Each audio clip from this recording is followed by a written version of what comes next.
and today we are going to start the 10th part of the income from salary. So let's start it.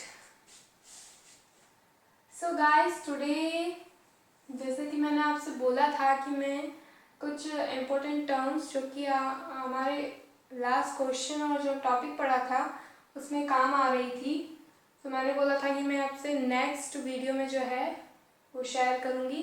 जैसे कि standard deduction के बारे में मैंने आपसे बोला था। ओके, सो डिडक्शंस क्या होते हैं? ओके, जब भी हम सैलरी कंप्यूट करते हैं, ग्रोस सैलरी हम निकालते हैं ना, तो उसमें क्या क्या डिडक्शंस होते हैं। अब फर्स्ट मैंने यहाँ पर लिखा है स्टैंडर्ड डिडक्शन। क्या लिखा है? Standard deduction. और इसका सेक्शन क्या है? Section 16 sub section 1A। Okay, अब ये जो सब सेक्शन होता है, कुछ लोग इसे क्लोज बोलते हैं, तो उसमें बहुत बड़ा डिफरेंस होता है। चलिए वो डिफरेंस मैं आपको बता देती हूँ। ओके, एग्जाम्पल, सपोज यहाँ लिखा है मैंने 15। ओके, एंड देन फिर कुछ भी, ये कोई है नहीं सेक्शन वगैरह, बस ऐसे एग्जाम्पल दे रही हूँ आपको। ओके, देन लिखा है जैसे A एंड देन लिखा है, तो इसे हम पढ़ेंगे कैसे? ओके, सो इसे हम बोलेंगे सेक्शन, इसे हम बोलेंगे सब सेक्शन, इसे हम बोलेंगे क्लोज, और इसे हम बोलेंगे सब क्लोज। अब बहुत सारी जगह क्या होता है, क्लोज और सब सेक्शन में जो है डिफरेंस हम नहीं कर पाते हैं। ओके, जैसे कि कोई भी कंपनी लो है सपोज, और उसमें ना डेफिनेशंस दी हुई है आपको। ओके, एंड उसमें जैसे लिखा हुआ है कि डेफिनेशन जो है वो है सपोज जैसे 32 मान लेती हूँ मैं, कंपनी में होती है 32। ओके, उसका सेक्शन कौन सा है? 32। एंड देन उसके अंदर होगा सपोज कि 1 2। ओके, जैसे ऐसा होगा, जैसे डेफिनेशंस जो है वो दी हुई है उसके अंदर, पर डिफरेंट डिफरेंट डेफिनेशंस दी हुई है। कौन सी दी हुई है? Different different definitions. तो मैं क्या बोलूँगी उसको? उसको मैं वहाँ बोलूँगी, क्या बोलूँगी? Sub section. Different different definition से उनका कोई लिंक नहीं है आपस में, डिफरेंट है वो, तो उस केस में मैं उसे क्या बोलूँगी? Close, sorry sub section, not close, sub section बोलूँगी। ओके, एंड सपोज दे दिया कि डेफिनेशंस नहीं दी हुई है, कोई भी एक टॉपिक है उसके बारे में जो है सेक्शंस है।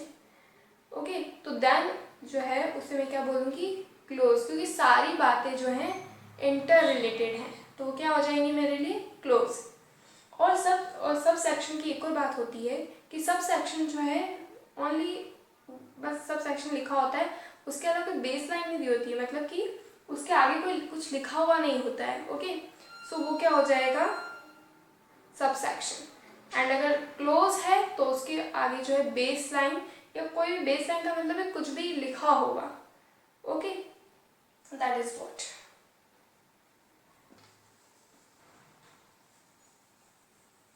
मतलब जैसे होता है ना, income tax act 1971 and then कुछ भी लिखा है फॉर एग्जाम्पल, तो देन वो क्या हो जाएगा? क्लोज बोलेंगे हम जब भी उसके जैसे ये है, उसके बाद सपोज ये ही दिया हुआ है सिर्फ।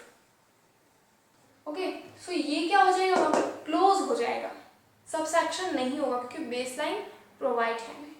ओके, सो ये बेसिक सा डिफरेंस है। एंड तब भी जो है लोग क्लोज और सब सेक्शन को जो है इंटरचेंजेबली यूज करते हैं, मतलब जो उनके मन में आता है वो कर लेते हैं, बट यहाँ पर डिफरेंस होता है। ओके, सो स्टैंडर्ड डिडक्शन का मतलब यहाँ पर क्या है? Under section 16 sub section 1A, ये जो I नहीं होता है, ये 1 होता है, ये 2 होता है, इसे 2I ऐसा तो नहीं बोलूँगी ना मैं, और ये 3 ऐसे सपोज ये होते हैं बहुत सारे, क्योंकि अल्फ़ाबेट्स भी हमारे पास लिमिटेड है, और सेक्शंस और क्लोजेस कितने बने हुए होते हैं, फाइन। सो इस तरीके से यूज़ करते हैं 1 2 3। ओके, तो स्टैंडर्ड डिडक्शन का मतलब है यहाँ पर कि सपोज एक एम्प्लॉय की सैलरी है 1 लाख, ओके। तो वहाँ पर क्या होता है कि स्टैंडर्ड यानी डिडक्शन दिया होता है 50,000 का, क्योंकि 1 लाख है तो 50,000 जो होगा उस पर कोई टैक्स नहीं लगेगा, वो आपके लिए क्या है, एग्जेम्पशन है। और उसके अलावा जो भी 50,000 के अबव होगा उस पर लगेगा। अब कुछ बच्चे क्या करेंगे, अगर सपोज सैलरी जो है किसी पर्सन की सपोज इतनी दी हुई है, 30,000 ही दी हुई है, बट उस पर भी स्टैंडर्ड डिडक्शन सारे अलाउंसेस एंड सब आ जाता है, उसके बाद है ना 50,000 का डिडक्शन कर देते हैं, उस केस में नहीं होगा, ओके। और हाँ, मैं आपको बहुत सारी बातें बताऊंगी। सैलरी मतलब ग्रोस सैलरी जब आएगी तब जो है आपका 50,000 से ज़्यादा होना चाहिए। मैं क्या कहना चाह रही हूँ, आप सुन रहे हैं। अगर ग्रोथ सपोज मैंने आपको जैसे बताया कि सैलरी में क्या क्या आता है, अब तक मैंने आपको बताया कि बेसिक सैलरी आएगी या डियरनेस अलाउंस आएगा, नहीं ये भी आएगा, यानी basic salary, dearness allowance, commission and taxable जितने भी अलाउंसेस होते हैं वो भी आते हैं, टैक्सेबल और टैक्सेबल फुली और पार्शली दोनों आएंगे, ओके। सो ये होता है सब सैलरी का पार्ट, और तभी निकलती है हमारी ग्रोस सैलरी एंड देन हम उसमें स्टैंडर्ड डिडक्शन देते हैं 50,000 का। बट हाँ, ये जरूर याद रखिएगा 50,000 से ज़्यादा होनी चाहिए आपकी gross salary,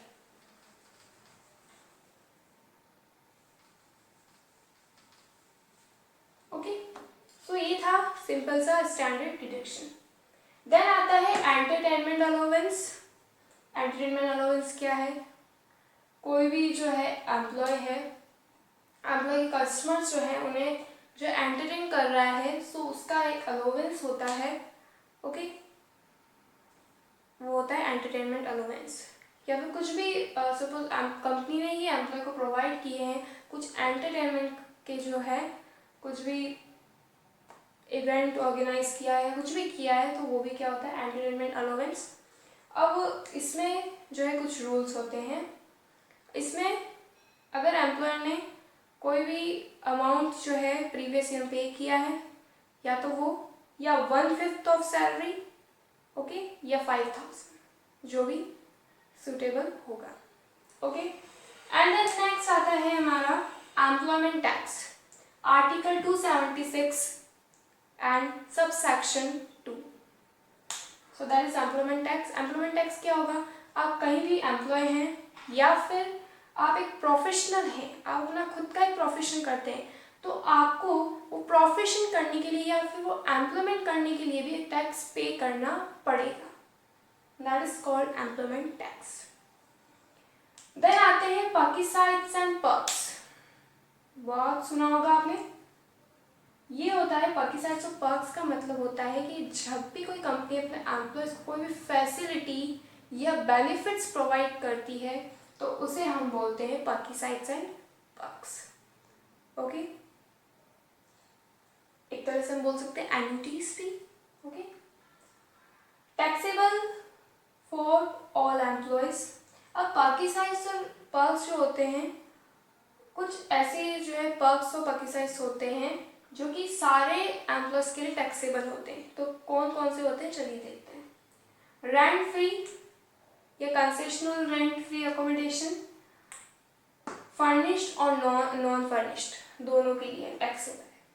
accommodation provided eight hotel taxable. Payments of employees obligation by employer, हमने इतने सारे जो है पढ़े हैं अभी तक, ओके। जैसे कि हमने पढ़ा है वो रिकॉग्नाइज फंड, लास्ट में ही पढ़ा है अनरिकॉग्नाइज फंड, फाइन वही है।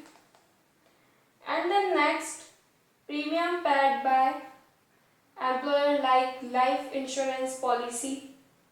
प्रीमियम कोई भी पे कर रहा है employ, life insurance policy like, हम इसके बारे में डिटेल में जो है बाद में पढ़ेंगे। अभी कुछ पॉइंट्स हैं, आपको वैसे पता होता है लाइफ इंश्योरेंस पॉलिसी क्या होती है, थोड़ा बहुत तो आपको आइडिया होगा कि कॉमर्स के स्टूडेंट है तो। Employees contribution to superannuation fund, ये मैंने आपको नहीं बताया तो मैं ज़रूर बताऊंगी आपको। fund in excess of 1,50,000 in the previous year as taxable to employee. Okay? अब सुपर एनुएशन फंड जो होता है वो एक तरह से प्रोविडेंट फंड जैसा ही होता है, जैसा होता है, मैं ये नहीं बोल रही हूँ, प्रोविडेंट फंड ही होता है, एक तरह से एम्प्लॉय को कोई बेनिफिट प्रोवाइड करना। ओके, मतलब जो है एम्प्लॉय अपनी तरफ से और एम्प्लॉयर अपनी तरफ से जो है कंट्रीब्यूट करेंगे एंड देन जो है वो जब रिटायर होगा तब उससे जो है लमसम अमाउंट पे किया जाएगा, वही होता है super एनुएशन fund.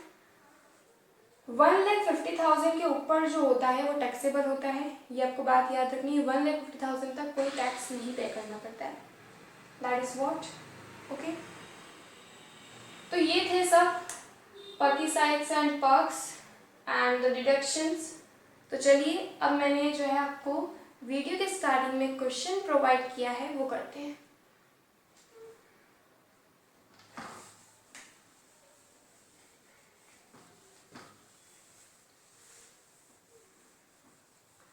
Provident fund I hope आपको बहुत अच्छे से समझ में आया होगा एंड आपने क्वेश्चंस की प्रैक्टिस की होगी और अब आप statutory provident fund, recognise provident fund, unrecognise provident fund का डिफरेंस भी जानते होंगे। ओके, एंड कहीं भी आता है तो ध्यान क्वेश्चन जरूर कीजिएगा, बहुत इजी से बताया मैंने, पेंशन प्रोविडेंट फंड कितना अच्छे से समझाया है, तो मुझे लगता है कि आप कर लेंगे। ओके, तो चलिए मैं आपके लिए क्वेश्चन पढ़ देती हूँ।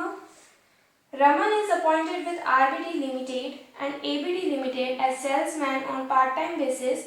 The particulars of his income for the previous year are as follows. RBD Limited के दिए हुए हैं और ABD Limited के दिए हुए हैं। बेसिक सैलरी दी हुई है, DNS allowance, education allowance for 2 children.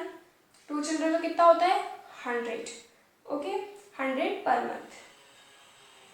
Then reimbursement of bills of light and gas, medical allowance, reimbursement of medical bills, treatment was taken in private hospital, private hospital में हुआ है, employers contribution to RPF and value of free rent free accommodation. Mr. Raman is neither a director nor having a substantial interest in any of the above companies. Is he specified employee? अब चलिए मैं आपको जो है सबसे पहले जो है यहाँ पर एक पॉइंट बहुत ही इम्पोर्टेंट है, यहाँ पर आप एम्प्लॉयर्स कॉन्ट्रीब्यूशन टू आरपीएफ दिया हुआ है और value of rent free accommodation की वैल्यू दी हुई है। अब यहाँ पर जो है 2 चीज़ होती है, एक होती है फैसिलिटी, जो सारी फैसिलिटीज मैंने आपको बताई पर्क्विसाइड्स एंड पर्क्स, एंड नेक्स्ट होता है एक ऑब्लिगेशन। ऑब्लिगेशन का मतलब क्या होता है, एक तरह से लायबिलिटी।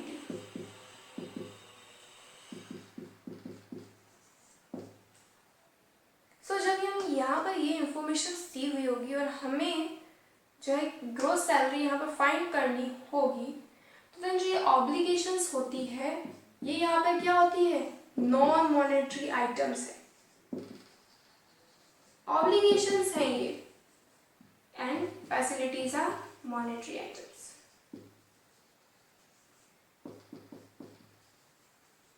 क्वेश्चंस जो है सॉल्व करते वक्त इस बात का जरूर ध्यान देना। सो क्या आपको लिखना ही नहीं है नॉन मॉनेटरी आइटम से, तो ऑफ कोर्स लिखना है आपको, बट आपको वहां लिखना होगा ब्रैकेट में कि जो है ये नॉन मॉनेटरी आइटम्स होते हैं। ओके, अब आपसे पूछ रहे क्यों, तो क्या होता है टैक्सेबल होता है एम्प्लॉयर के हेड, एम्प्लॉयर के जो भी हेड होता है उसमें, सो that's why obligation is a different thing and the facility is a different thing. Okay, so you can just make a difference that it's a non-monetary and the facility is a monetary term. Okay, so next ये दोनों चीज हो गई है आपकी, and then आपको जो है आप स्पेसिफाइड एम्प्लॉय जो है अगर पूछ लिया जाए तो वो कौन होगा, पहले तो कौन होगा, डायरेक्टर होगा। वैसे आप कहीं भी पढ़ेंगे तो डायरेक्टर दिया होगा आपको, या फिर कोई भी पर्सन या एम्प्लॉय, पर्सन ही एम्प्लॉय होगा। तो जो भी एम्प्लॉय होगा उसका जो है 20% जो है इंटरेस्ट होगा कंपनी में, और वो अच्छा खासा कंट्रीब्यूट करता है कंपनी को, तो वो क्या हो जाएगा, स्पेसिफाइड एम्प्लॉय। और अगर आपको ये बोल दिया जाए, जैसे कि इस क्वेश्चन में बोला है कि ना वो डायरेक्टर है और ना ही उसका कोई सब्सटेंशियल इंटरेस्ट है कंपनी में, तो देन वो स्पेसिफाइड एम्प्लॉय कैसे होगा? स्पेसिफाइड एम्प्लॉय वो इसलिए होगा क्योंकि उसे जो है बहुत सारी फैसिलिटीज प्रोवाइड की गई है। ऐसे जो है कोई भी कंपनी हर किसी एम्प्लॉय को जो है फैसिलिटीज प्रोवाइड नहीं करती है। अगर लोअर लेवल का है तो क्या उसे जो अपर लेवल को जो फैसिलिटीज मिलती है, क्या लोअर लेवल को फैसिलिटीज प्रोवाइड करेगी ये कंपनी? बिल्कुल भी नहीं। सो उससे जो है आप डिफरेंस बनाएंगे। तो यहाँ फैसिलिटीज प्रोवाइड की है, तो जी हम कह सकते हैं कि रमन एक स्पेसिफाइड एम्प्लॉय है। तो चलिए अब जो है हम, आपको ये डाउट्स क्लियर हुए होंगे सारे। अब हम करते हैं सॉल्यूशन, क्वेश्चन का सॉल्यूशन। सो यहाँ पर हमें क्या निकालना है, ग्रॉस सैलरी निकालनी है रमन की। सो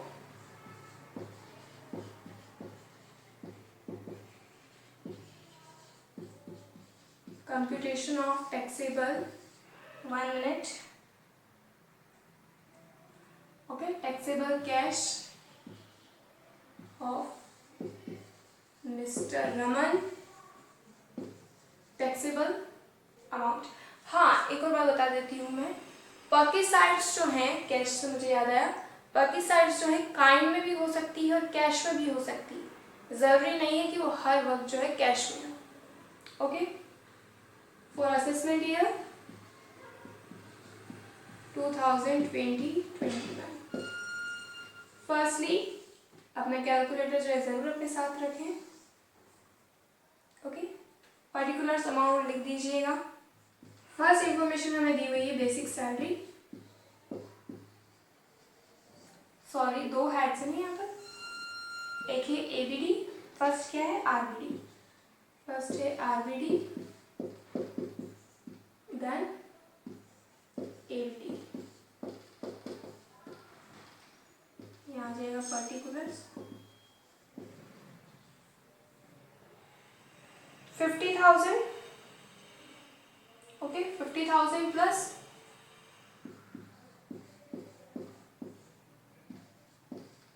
और हाँ एक और बात याद रखिए, आप चाहें तो इसे जो है ज्वाइन में भी कर सकते हैं, जरूरी नहीं है कि आप अलग अलग लिखें। जैसा क्वेश्चन में दिया है, तो इससे क्या हो सकता है, आपका कंफ्यूजन हो सकता है कि अब लास्ट में आए और एंड देन जो है आप कैलकुलेशन में कुछ मिस्टेक कर दें। सो आप जो है एक और चीज़ कर सकते हैं, यहाँ पर इसे ज्वाइन में ही करें। ठीक है, मैं जो है आपको इस तरीके से बता रही थी, बट अब मैं इसे आपको ज्वाइन में बताने की कोशिश करती हूँ। उससे क्या होगा, आपके लिए थोड़ा ईजी होगा। ओके, बस यहाँ ऐड करके लिखेंगे एंड देन अगर दो तरफ से करेंगे देन जो है कैलकुलेशन में कुछ गड़बड़ कर सकते हैं। तो चलिए मैं आपको जो है अलग अलग से बता देती हूँ। कितना है 50,000 एंड नेक्स्ट दिया हुआ है 30,000, टोटल कितना हो जाएगा 80,000। नेक्स्ट दिया हुआ है आपको डीएनएस अलाउंस 16,000 और 4,000, DNS allowance 16,000 and 4,000, how much 20,000। यहाँ तक कोई डाउट नहीं होगा। Then education allowance for 2 children, education allowance 2 children का दिया हुआ है,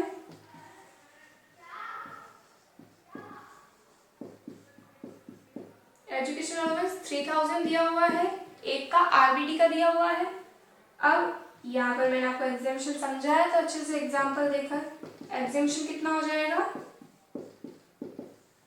100 multiply 2 into 12, 2400, so it will be 600. Okay, and the next reimbursement of bills of light and gas। अब यहाँ पर रीइम्बर्समेंट का मतलब क्या है, फिर से जो है करवाया, बीच में जो है बंद हो गया था बट देन फिर से जो है स्टार्ट करवाया, तो देन उसका है bills of light and gas, कितना दिया हुआ है 2400। अब देखिए कैलकुलेशन इजी हो रही है ना, अगर मैं दो को कर देती तो एक नहीं दिया होता तो प्रॉब्लम हो जाती। निकालना तो हमें एक ही इंसान का है और हमें ये भी नहीं पूछा है कि आप अलग अलग का बताइए, निकालनी तो हमें एक ही ग्रॉस सैलरी और उस टैक्सेबल टोटल टैक्स अमाउंट बताना है हमें। देन नेक्स्ट दिया हुआ है हमें मेडिकल अलाउंस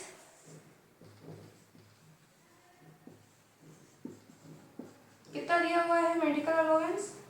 22,000 दिया हुआ है। Then next reimbursement of medical bills, reimbursement of medical bills 4,700. Then RPF employer, ये मैं आपको समझा चुकी हूँ। क्या लिखेंगे आप? नील। और आपको ये क्या लिखना पड़ेगा यहाँ पर ब्रैकेट में? नॉन मॉनेटरी टर्म, लिख देंगे नील। ओके, मैं ऊपर लिख रही हूँ, शायद आपको जो है नीचे से दिखे ना अच्छे से। इसको इरेज करके, इसके साथ ही नीचे ही है, बट मैं ऊपर लिख रही हूँ कि कोई आपको प्रॉब्लम ना हो। देन नेक्स्ट दिया हुआ है value of rent free question, ये भी यहाँ आ जाएगा। Value of rent free accommodation nil. I have explained it already. Okay, and then next कुछ भी नहीं बचा है हमारे पास। So at the last हम निकाल लेंगे इससे gross salary. So gross salary कितनी आ जाएगी? जो भी आया है उसे ऐड कर लीजिए। एंड देन स्टैंडर्ड डिडक्शन, जैसा कि मैंने आपको समझाया। तो क्या है? 80,000 plus 20,000 plus 600 plus 2,400 plus 2,000 plus 4,700, कितना आ गया? 1,09,700 less standard deduction. Standard deduction के बाद जो भी अमाउंट होगा उस पर टैक्स। ओके, 50,000 कितना आ जाएगा? 0,0795 टैक्सेबल अमाउंट।